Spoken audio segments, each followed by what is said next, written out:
Hello guys! Isa na naman a day in my life ng aming pagkatao.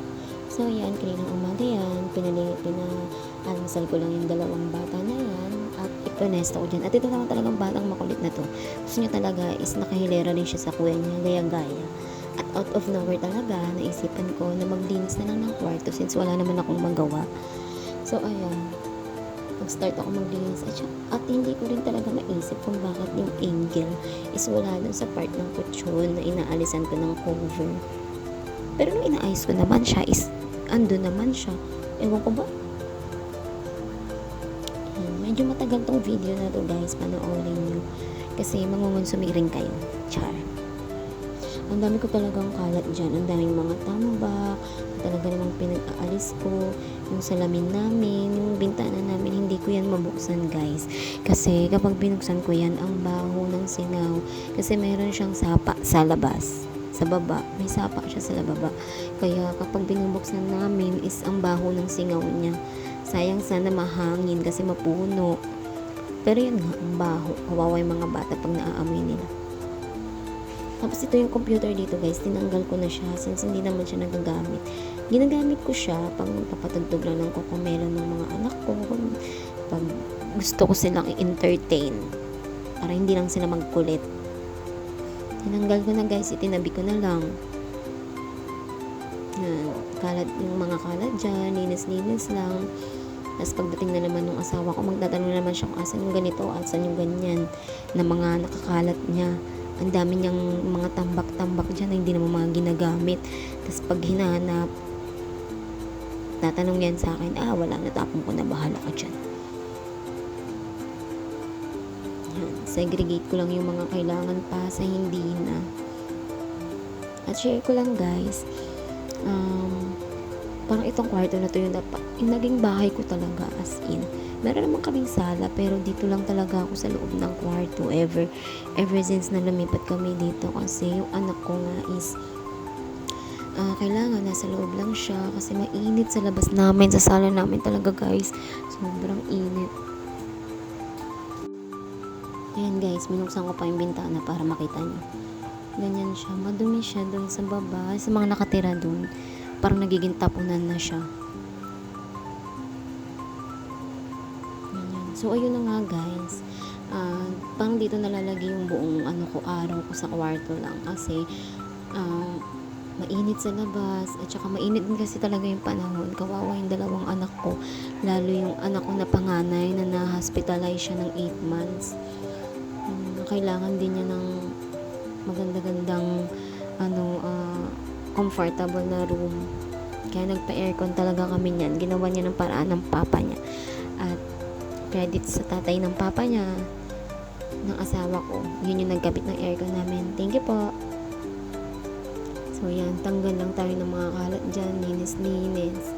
Actually guys, ang dami kong gustong gawin dyan sa kwarto na yan kasi malawak siya.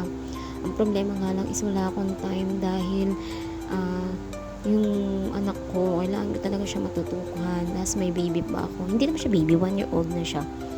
Si Kian. Dami kong gusto, iikutin ko pa sana yung kwarto na yan. As in, iikutin ko yung mga gamit, kung saan ko na naman siya ipaglalagay. Ganun kasi ako guys, pag wala akong magawa. Pero since ito, biglaan lang yung paglilinis ko, yun, hindi ko alam kung saan ko siya ipepestohin, wala pa akong maisip. Pag ganun kasi, nagtatagal ako guys. At saka gusto ko ako lang yun nandyan sa loob ng kwarto kasi maalikabok. Hindi din naman dyan pwede yung anak ko na si Ita na may na hindi pa nakapaglakad. Yun. Ang dami kong tambak dyan.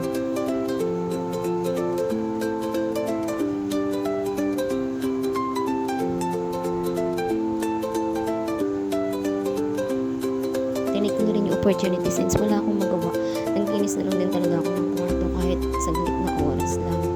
Ang dami ko pa sana gustong gawin dyan sa kwarto na yan. Kasi may batang makulit sa labas. Kailangan ko na asikasuhin at yung panganay ko, kailangan ko na rin siyang patulugin at pakainin ng tanghalian. Ito na lang nandyan din yung mama ko na mag-aasikaso kay Kian. Kasi if ever na ako lang, siguro hindi ko kakayanin kasi si Ethan is buhatin siya, hindi pa siya nakapaglakad.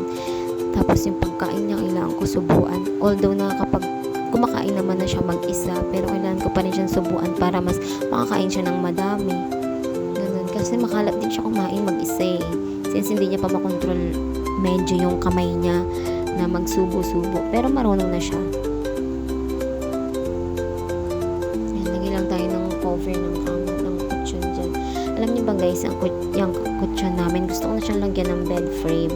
Kaso iniisip namin si Ethan, magulo na siya matulog, paikot-ikot na siya, so baka malaglag siya, din mauntog.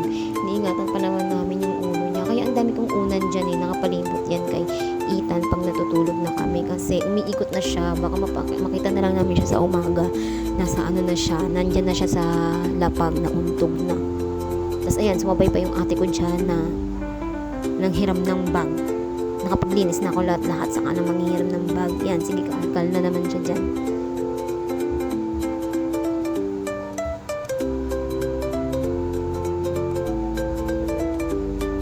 Hindi ko na masyadong nalinis dyan, naayos yung cover ng kutsyon namin.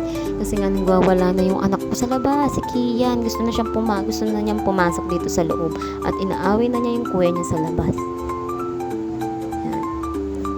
Hindi pa sana yan yung ganyang ayos na gusto ko. Hindi talaga ako ganyan mag-ayos. Talagang madali ang oras lang talaga. Kasi biglaan ko lang din naisip na maglinis ako ng kwarto. Diyos ko naman, sinabayan pa ako ng mga nagbi-video. Okay na to. Kung kailan patulog na yung mga bata saka ng video, okay. Yan guys, ililipat ko na dyan si Ethan. Kinukuha ko na siya sa sala kasi naaway na siya ni Kian. Nag-aaway na silang dalawa. Alam niyo guys, si Ethan, kahit ganyan yan, kahit hindi siya makatayo, hindi siya makalakad, nakaupo lang siya palagi. Although tinitherapy naman siya, tinitherapy ko siya araw-araw talaga as in. Bukod sa therapy niya sa ospital. Alam nyo ba na nagbabardagulan na sila ni Kian talaga as in. Nag-aaway sila, nag-aagawan ng laro, nag-aagawan ng cellphone. Si Ethan talaga grabe na, kapag agawan na rin talaga siya. Ayaw ko siya masyado ma-stress yung utak niya kasi nga nagsisisure na naman siya nitong mga nakaraang araw na mapadalas na naman yung seizure niya. Kaya, ayun. Nilipat ko na siya dyan para pakainin na ng tanghalian at paliguan naman yung isa, yung batang makulit, sobrang makulit.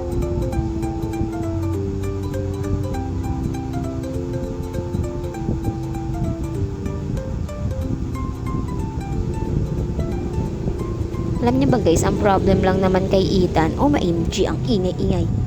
Ang problema lang naman kay Ethan, yung ano niya, yung kaliwang paa niya talaga is hindi pa siya makalakad, walang lakas, laging naninigas.